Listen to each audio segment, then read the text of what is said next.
this is one of the first seminars. There will be series of seminars, and I would really like and appreciate input from everybody who is Kashmiri, who is non-Kashmiri, what their perception is, if it is good, if it is no good. It might well be that at the end of the research there might be no different needs, or there might be some different needs.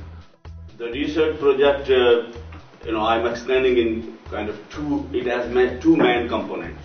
One is that what will be the core questions I will be, as part of our research team, we will be looking into. And the second part is that what activities are involved in this project, what we will be doing to gather data which is required to address and understand those aspects of the community. So first question which we are addressing in this research, and I must I think highlight that this is first ever research of its kind taking place in Britain, focusing on Kashmiri community and on their needs and issues. So first of all, whenever we talk about Kashmiri community in any town, the first question comes up is how many Kashmiris are there in that town. And because they are not included in national census question on ethnicity, so we don't get enough help from national statistics data that how many people are in different towns and different wards. So to have some credible idea and estimate, we can't be accurate, but to have a credible estimate, we will we will be looking at the size of community. Then the next aspect we'll be looking into is what is the level of inclusion at the moment, in different service areas, what data is available, what awareness is there, and all that. And then the next one will be, like Adalat said, that there is a perception that this community has specific needs which are not met and addressed. But is that the case? That is also the question we'll be looking into. One of the things that this project will do, which we've already been doing, is bring a bit of Manchester University into the borough and hopefully forge other links. But before I kind of stopped working on this, and I did more work on unemployment, and that's a very important aspect for me of this project. And I did this research in '96 with young people, some of whom are here today. So looking at levels of youth unemployment. And what is really interesting about this research in 1996 is if you look at the statistics on Bangladeshi and Pakistani heritage young people in the mid-1990s, what you find is that it's Bangladeshi heritage young people who are socioeconomically deprived, in the sense that their education attainment, employment rates are lower than Pakistani heritage young people. And I'm using the statistics, so this is why I'm using these labels.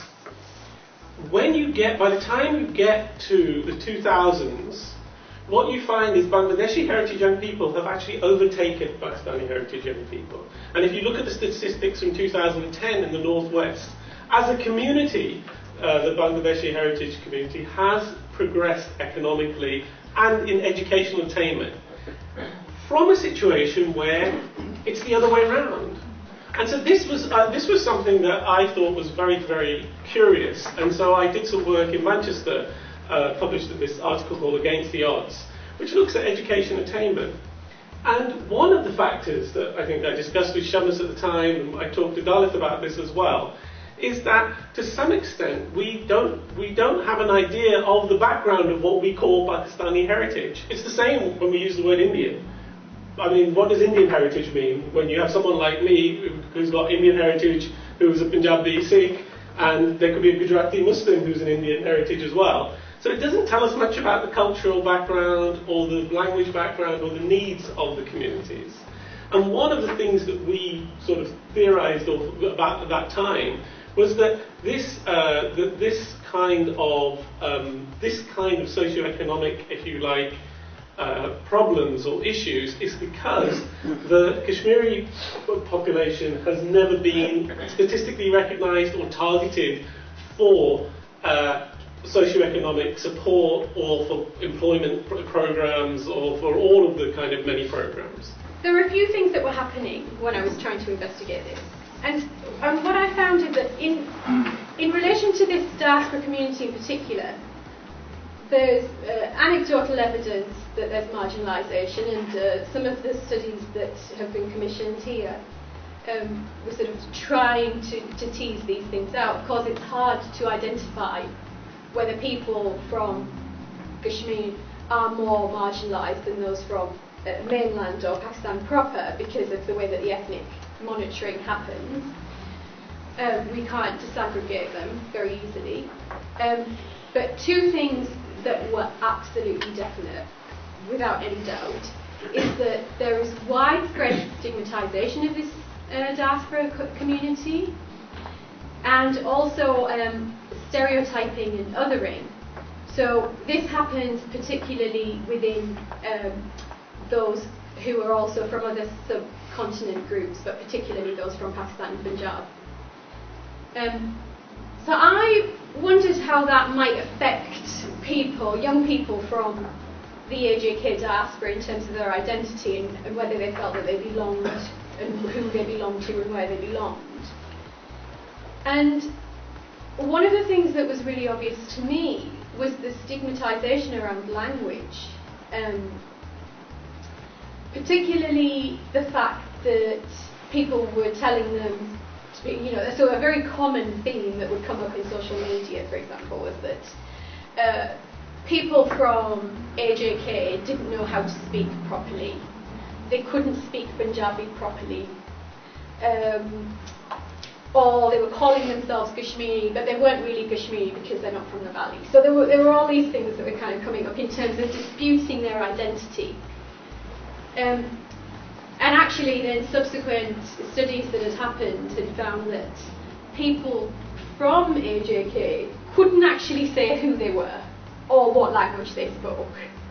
Now to me, as a young person who is battling with issues to do with heritage, if you can't even say who you are, and you can't even say what your language is, or defend your right to speak that language to people who are telling you that you can't speak your language, there's something really wrong. So I said, I work with the National Union of Students, so